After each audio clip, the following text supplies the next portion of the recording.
বিসমিল্লাহির রহমানির রহিম। পাম্প থেকে তেল না পেয়ে ট্রাকে ইচ্ছা করে চাপা দিয়ে পাম্পের ম্যানেজারকে খুন করা অতি দুঃখজনক। এজন্য আমাদের একটু ডিজিটালাইজড হতে হবে, অর্থাৎ যুদ্ধ বাঁধার পূর্বের দিন পর্যন্ত ডিপো থেকে প্রতিটি জেলায় কত লিটার তেল আসতো তার একটা পরিসংখ্যান সকলেরই জানা আছে। তাহলে 28 তারিখ পরবর্তীকালে প্রতিটি জেলায় কত লিটার তেল আসবে এটাও সকলের জানানো উচিত। আমি মনে করি জেলা প্রশাসক, এসপি মহোদয় এবং ওসি সাহেবের নেতৃত্বে প্রতিটি জেলার সাংবাদিক, সুশীল সমাজ এবং জনপ্রতিনিধিদের নিয়ে একটা মিটিং করতে হবে এবং সেখানে ডিপো থেকে পাম্প পর্যন্ত প্রতিদিন কত লিটার তেল কোন পাম্পে আসছে এটা জনগণকে জানাতে হবে। একটি ফেসবুকের মাধ্যমে আমরা এটা জানাতে পারি, অথবা যে কোনো মিডিয়ার মাধ্যমে জনগণকে এই বিষয়গুলো অবগত করতে হবে।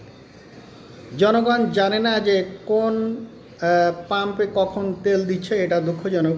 আমরা এটা যদি করতে পারি, অ্যাট এ টাইম প্রত্যেকটা পাম্পে তেল দিবে, তাহলে অবশ্যই এই পিপুলস গ্যাদারিংটা কমে যাবে।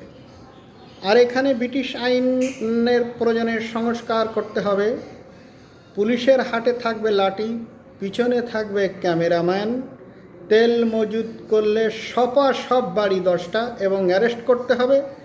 এই ছবিটা টেকনাফ থেকে তেঁতুলিয়া এবং রূপসা থেকে পাটুরিয়া পর্যন্ত ছড়িয়ে পড়বে, তাহলে তেল মজুত করার দুঃসাহস কেউ পাবে না।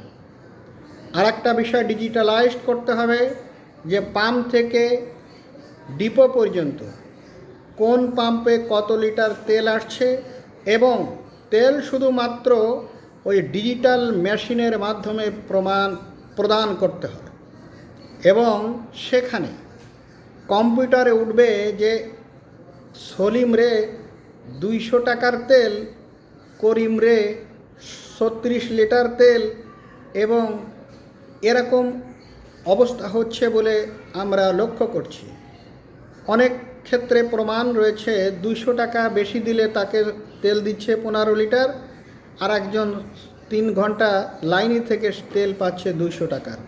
অর্থাৎ মেশিনের মাধ্যমে তেল প্রদান করতে হবে এবং কাউকে 2 লিটার, কাউকে 15 লিটার, কাউকে 36 লিটার দিচ্ছে কিনা তার একটা কম্পিউটারাইজড কপি জেলা প্রশাসক মহোদয়ের ওখানে জমা দিতে হবে, যাতে এরা 2 নাম্বারিং করতে না পারে। এবং এই তেলের সাথে সংশ্লিষ্ট বিভিন্ন কারখানা রয়েছে যাদের প্রতিদিন তেল লাগতো, সেখানে আমরা দেখছি 28 তারিখ পূর্ববর্তীকালে তারা প্রতিদিন যদি 100 লিটার তেল নিয়ে থাকে, 28 পরবর্তীকালে দেখা যাচ্ছে তাদের চাহিদা 300-400 লিটার মজুত করার জন্য তাদের 28 তারিখের পূর্বে কত লিটার তেল প্রত্যেক দিন নিচ্ছে সেই ভাউচার আনতে হবে, সেই অনুপাতে তেল সরবরাহ করতে হবে। তাহলে আমরা এই জনগণ আপডেট নিউজ পাবে যে আজকে কত লিটার তেল আসছে এবং কত লিটার তেল সরবরাহ করা হয়েছে। তাহলে পাম্পে আমরা গেলাম, সেই মেসেজটা যদি জনগণের মেসেঞ্জার গ্রুপ, হোয়াটসঅ্যাপ গ্রুপ অথবা যে কোনো মিডিয়ার মাধ্যমে জনগণ জানতে পারত যে তানবীর ফিলিং স্টেশনে গত রাত্রে 11টার সময় এত লিটার তেল এসেছে এবং তারা টোটাল তেল সেল করেছে, এই যে তাদের ফর্দ, ওটা যদি ওখানে টানাই দেওয়া হতো, ডিসি সাহেবের কাছে একটা কপি থাকতো, ওই ড্রাইভারের নলেজে এটা থাকলে তারা ধারণা করতে পারতো না যে ওখানে তেল আসে কি নাই। এভাবে আমরা এই সমস্যাগুলোর আপাতত সমাধান করতে পারি। পেট্রোল আমাদের দেশে তৈরি হয়, তাহলে অতিরিক্ত যারা তেল ক্রয় করছে তাদের বিরুদ্ধে অ্যাকশান নিতে হবে।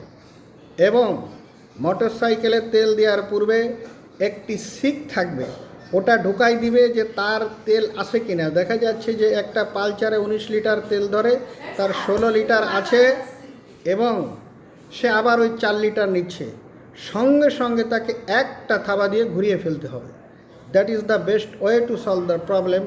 আমরা যদি এভাবে স্টেপ নিতে পারি, আশা করি আমাদের এই সমস্যার সমাধান হবে। অর্থাৎ কত লিটার ডিপো টু পাম্প এবং পাম্পের মাধ্যমে সঠিকভাবে সরবরাহ, কাউকে 3 লিটার, কাউকে 36 লিটার, এবং বিকল্প পদ্ধতিতে তেল যাতে সরবরাহ না করা হয়। আমি আশা করি within short time this problem may be solved ইনশাল্লাহ।